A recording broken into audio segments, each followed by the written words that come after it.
Mr. President, I'm grateful for your visit. This is a reaffirmation of the friendship between the American people and the Afghan people.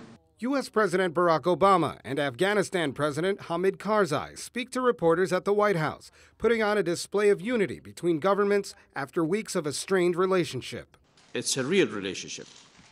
It's based on some very hard and difficult realities. We are in a campaign against terrorism together. There are days that we are happy, there are days that we are not happy. It's been no secret that Karzai has been critical of Washington and vice versa. Karzai accuses the West of interfering in Afghanistan's presidential elections. The White House says the elections were marred by corruption and bribery.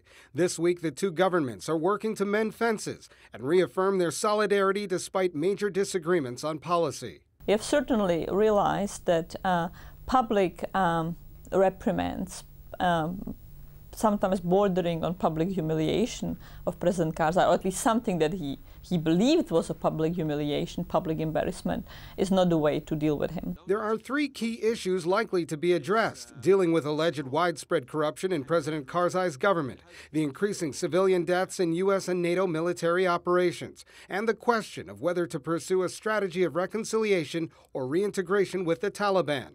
Meanwhile, Karzai said his government is focused on providing security to Afghanistan. He expressed gratitude for the sacrifices of U.S. troops he visited at Walter Reed Medical Center.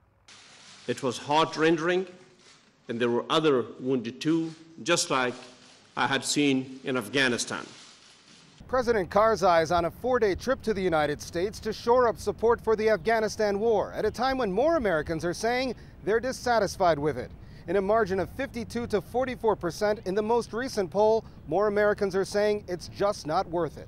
But again, President Obama expressed only a beginning of a withdrawal of troops starting in July next year. President Karzai agrees with me that we can't win through a military strategy alone, that we're going to have to make sure that we have effective governance, capacity building, economic development in order for us to succeed. Karzai and Obama plan for their governments to have a long-term partnership. They discussed Afghan plans for a national peace assembly later this month.